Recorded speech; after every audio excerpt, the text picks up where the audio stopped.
What's up? This your girl, Captain Coin Queen with a crown on it, period. You know the vibe. Let's jump into this tea, y'all. Now, the Chicago R.Kelly trial has started, and key players has taken a stand already. The main star witness, R.L., we're going to name her because I ain't got time for get my channel shut down. You hear me?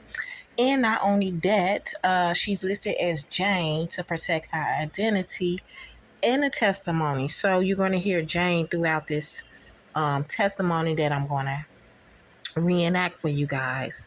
Make sure you like, comment, subscribe to my channel, and hit that notification bell because I'm going to be dropping more tea on this case with the key players that was involved in this case be taken down. Will they have their day in court? Drea, Sparkle, the parents, things like that. So make sure you tap in. Now, a woman named Sparkle tried to blackmail R.Kelly over a record deal that fell through, Goldman says. Goldman blames Sparkle for spreading the allegations that Kelly had sex with minors in allegation. Goldman points out that Kelly's alleged victim, Jane, repeatedly denied. Now, 20 years after she denied to a grand jury that R. Kelly had sex with her as a girl and recorded some of their encounters, the now grown woman took the stand Thursday to reveal. On the witness stand Thursday, Jane said she is testifying under immunity because she lied under oath to a 2002 grand jury about her sexual relationships with Kelly and about whether she appeared in an explicit video recording with him. If I correct my mistakes by telling the truth, she basically believed it would save her, but it won't. A family connection. As a young teen, Jane traveled the world with a Christian hip-hop group whose members were cousins of hers. Prosecutors asked her not to name the group in order to protect her identity. I was living my dream, Jane testified. Her aunt known professionally as Sparkle, worked with R. Kelly and had a romantic relationship with him. It was Sparkle who introduced Jane to Kelly when Jane was 12 or 13 years old at a gospel concert her church was having. She testified. Shortly after they met, Jane said that she began spending more time with Kelly and Sparkle. She would watch Kelly and Sparkle record music and talk about basketball and music with Kelly. Jane testified she was 13 when Sparkle suggested that Jane should ask Kelly to play a bigger role in her life. Now, Sparkle wanted her niece to say, Jane said her aunt pushed her to get closer to Kelly. She said I should ask him to be my godfather, that I should rub his head and ask him to take that role in my life. Jane said Kelly chuckled and said yes. Her parents, she says, also approved. Now, this is Sparkle grooming her niece, literally grooming her niece and showing her how she can get in R. Kelly head to get closer to him. Just sit. Just sit. You're supposed to be protecting your niece and you sicking him to the woods. Sicking her to the woods, basically. Like, I don't even get, like, why she even came out and did that documentary when she knows she's going down also.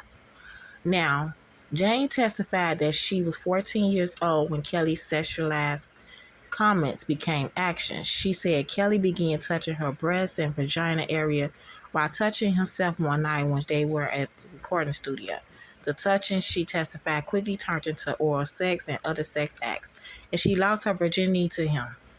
Jane says her relationship with R. Kelly began physical in 1998 when she was 14, while they were both alone on the couch in the Chicago track studio one night. Jane says Kelly began rubbing her breast and her vagina.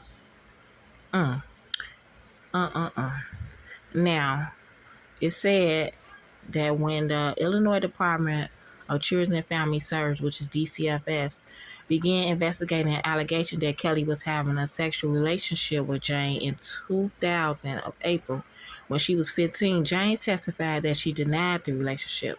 She also testified she later denied to Chicago police investigators. Jane and her father received subpoenas to testify before a grand jury in 2002. Jane testified that prior to appearing before the grand jury, she had a conversation with Kelly about loyalty and denied our relationship in a sex tape. Jane testified she lied to a grand jury in 2002 when she denied having a sexual relationship and appearing in a sex tape. Jane said she thought she was giving him something that he wanted and making a sex tape.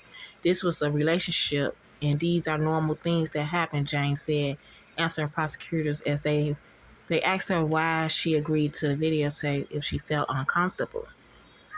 Now, over the counter of her 2-hour testimony, Jane described the number of sexual encounters that Kelly allegedly recorded in one video. Kelly appeared to hand her money. When asked why, Jane alleged that Kelly believed that if it was released for some reason, Kelly, would say I was a prostitute, according to the Chicago Tribune. Baby, they was grooming this child.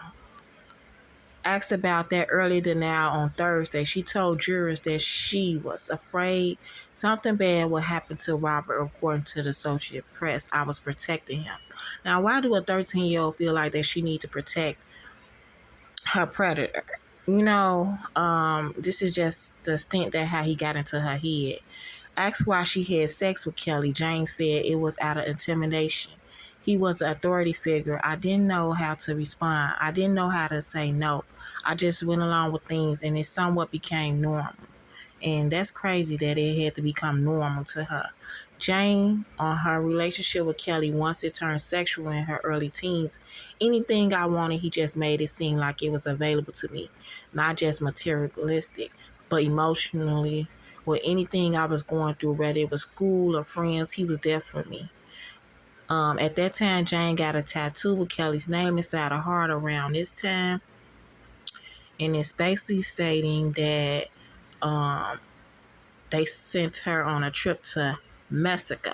Jane says that while she was in Mexico, she got a tattoo with Kelly's name and with a heart. When she got back and showed it to Kelly, he told her it was a problem and had Milton Brown take her to a tattoo artist's house to get it covered up.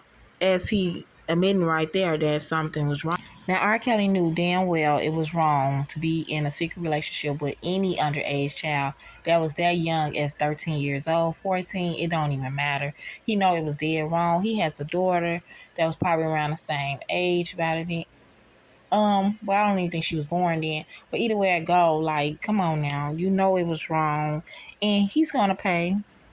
He's definitely gonna pay. R. Kelly ain't never coming home. Never.